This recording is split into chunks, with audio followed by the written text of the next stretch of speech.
In October of 1347, 12 Genoese galleys dropped anchor in a Sicilian port, but authorities who went to greet them found almost no one standing.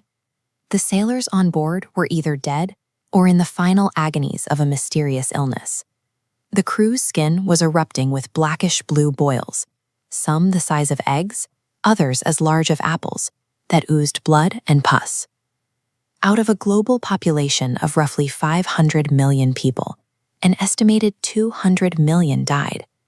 In Europe alone, 50 to 70 million perished, wiping out upwards of 60% of the continent's inhabitants in just a matter of years. Medical authorities at the time had no idea what was happening. The faculty at the University of Paris blamed a specific alignment of Saturn, Mars, and Jupiter. Others believed the contagion was a miasma, corrupted air blowing in from the south, or the righteous judgment of an angry god. Without an understanding of germ theory, containment was impossible. The world was rapidly expanding its trade routes and densely packing its cities, creating the exact conditions a microscopic killer needed to thrive. The culprit was Yersinia pestis, a highly adaptive bacterium that evolved on the Eurasian steppe. Left alone, it naturally circulated among wild rodent populations, far from major human settlements. This diagram of a flea's anatomy shows how it operates as a carrier. Once the insect ingests infected blood, the plague bacteria aggressively multiply and block the pathway to its stomach. The starving flea bites repeatedly, regurgitating blocked bacteria into the bloodstream. But rats didn't act alone. Transitioning the mathematical model reveals the extreme speed closely matches a human-to-human network. Parasites and concurrent infections accelerated transmission. Once inside the body, the disease took 3 distinct paths. The bubonic variant attacked lymph nodes, carrying a 60. Reaching the lungs, it became pneumonic, driving mortality near 100%. The septicemic variant overwhelmed the bloodstream, causing rapid death within hours. Humanity was biologically defenseless. Genetic analysis of European remains from the period reveals that only 0.2% of the population possessed any natural immunity to this specific pathogen. Yersinia pestis was highly lethal and incredibly contagious.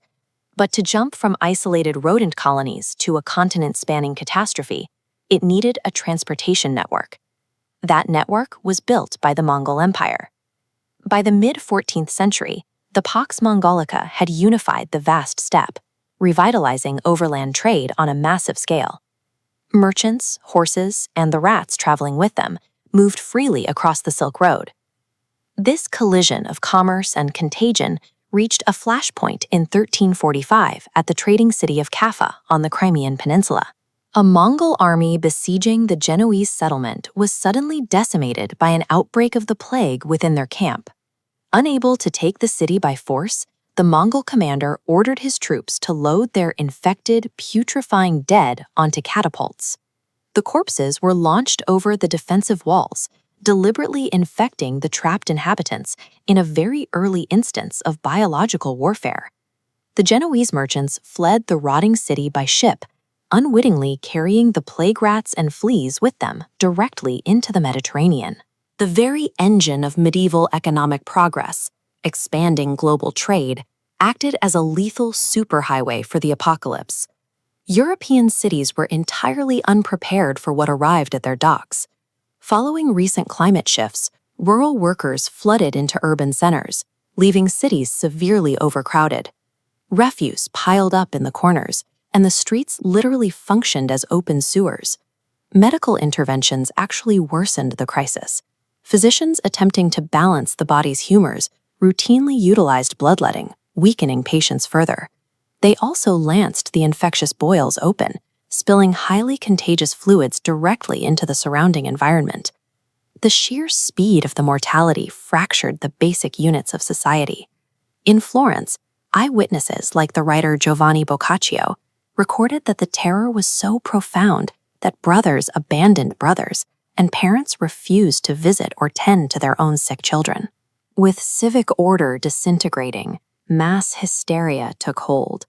Groups known as flagellants marched from town to town, stripping to the waist and whipping themselves in the streets, hoping that extreme physical penance would satisfy a wrathful God. Desperate for a tangible enemy, communities turned to scapegoating. Accusations that the water wells had been poisoned led to violent pogroms. Across the continent, Jewish communities were rounded up, tortured, and burned alive by frantic mobs. The contagion dismantled the medieval social contract, stripping away the illusion of control and deeply fracturing the public's trust in the protective authority of the church. When the initial wave finally subsided, the physical landscape was heavily scarred. Thousands of rural settlements were completely depopulated, their buildings left to collapse and be swallowed back up by the surrounding forests. Yet out of this destruction came a historical paradox. For centuries, Europe had been trapped in a demographic deadlock, where the population had outgrown the agricultural capacity of the land. The massive loss of life forcibly shattered that stagnation. This chart tracking the economic shift shows exactly how the balance of power flipped. With up to half the population gone, the demand for food dropped, causing the cost of land and grain to plummet. Conversely, the surviving workforce was now incredibly scarce, meaning the value of manual labor skyrocketed. The landed nobility suddenly found themselves competing for workers. Surviving peasants used this newfound leverage to demand higher wages and the freedom to move between estates. It was the fatal blow to the strict system of serfdom. Mentally, the continent was also forced to adapt. The total failure of established medical practices and religious institutions to halt the dying left a newly enriched middle class searching for different answers. They turned toward empirical observation, to anatomical study, and technological problem-solving. The Black Death violently reset the continent's trajectory, turning a landscape of mass graves into a starting point for a more diversified economy, where surviving workers had higher living standards and traditional dogmas were replaced by human ingenuity. We're talking about a perfect storm of environmental disaster, expanding global trade, and microscopic warfare. But specifically, we're putting our primary suspect under the microscope. We really want to figure out exactly how and why a simple, everyday rodent became the ultimate delivery system for a pandemic that completely reshaped the world. 200 million. Just let that number sink in for a second. That is the upper estimate for the staggering death toll left in the wake of the Black Death. To really grasp the unbelievable stakes of this pandemic, you have to realize that no outbreak before, or honestly since, has even come close to this level of absolute destruction. This wasn't just some localized tragedy, you know? It was a full-blown global catastrophe that swept across Africa, the Middle East, India, Asia, and Europe. So how exactly did a tiny, unassuming rodent bring the entire medieval world to its knees? Okay, let's dive into this. How on earth does an everyday pest manage to paralyze human civilization so completely? Today, we aren't just looking at the tragedy itself. We're breaking down the actual biological mechanics behind it.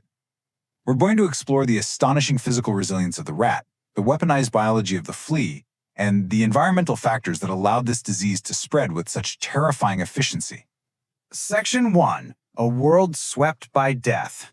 The sheer scale of the Black Death. To put this into perspective, the global population at the time was roughly 500 million people. And the horrifying reality here is that nearly half of the entire world's population was just wiped off the map in a matter of years. Entire communities vanished, taking generations of knowledge, culture, and life right along with them. To emotionally ground these cold, hard statistics, just listen to these harrowing words from the writer Giovanni Boccaccio, who actually lived through the nightmare in Florence.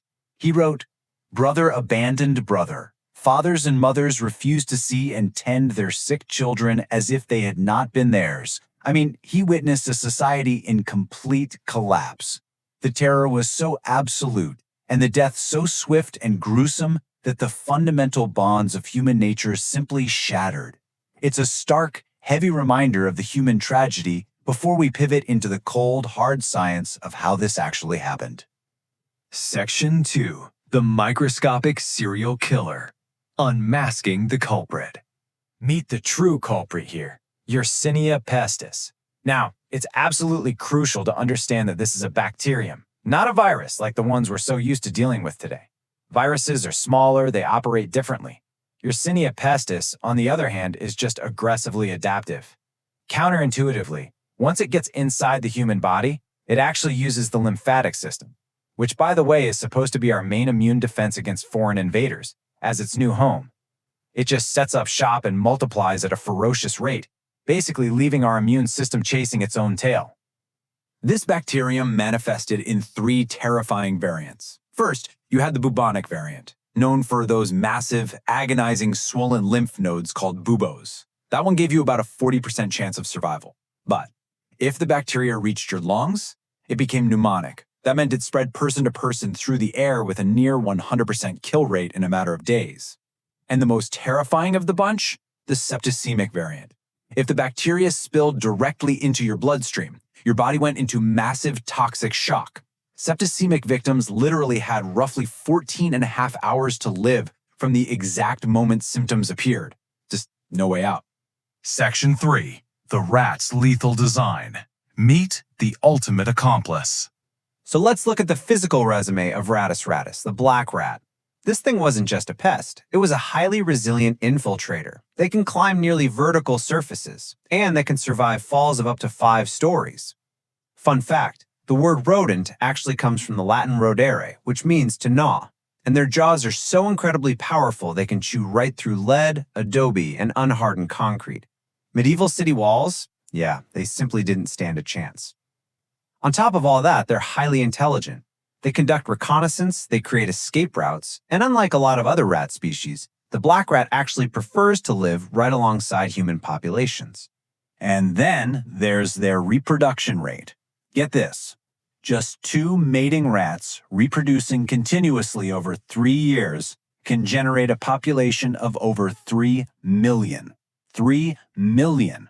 This intense hyperfertility meant that the second a city or a trading ship was infiltrated, an unstoppable, infinitely regenerating delivery network for the disease was instantly established. Section 4. The mechanics of transmission. Weaponizing the flea. Specifically, we're talking about the Oriental rat flea. This little parasite is incredibly patient and just highly resilient. If its rat host dies, it can literally just wait for over a month on clothing, in trade baggage, or even on corpses. Do you remember hearing about the Siege of Kaffa? The Mongols famously catapulted plague-ridden corpses right over the city walls. Well, the fleas on those bodies actually survived the flight, sensed the warmth of the living Genoese merchants inside, used their powerful hind legs to jump half a meter, and boom, found their next blood meal. So the really crucial point here is exactly how the bacteria weaponizes the flea. It's a pretty horrifying 4-step biological process. First, the flea ingests infected rat blood. Then, the Yersinia pestis bacteria aggressively multiplies inside the flea, physically blocking its foregut. This means the flea can no longer swallow food. Driven completely mad by starvation, the flea leaps onto a human and bites repeatedly, frantically trying to feed. But because its gut is blocked, it can't swallow, so it simply regurgitates the highly infectious plague bacteria directly into the human bloodstream. The flea essentially acts as a living, repeating syringe. Section 5. A modern scientific twist. Did the rat act alone? Now, what's really fascinating here is a modern clash of theories. It's a bit of a plot twist.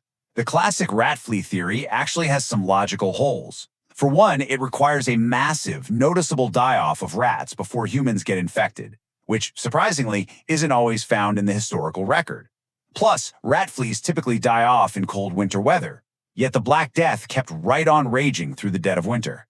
So, modern models suggest the human flea and lice theory. The idea is that once the rat introduced the disease, human parasites likely did the heavy lifting, jumping rapidly from person to person. This mathematical model perfectly explains how the plague sprinted across Europe at a terrifying speed of 2.5 miles a day, regardless of the freezing temperatures. But it's important to remember that the rat and the flea also had massive environmental accomplices. The mid-14th century was basically a perfect storm of vulnerability.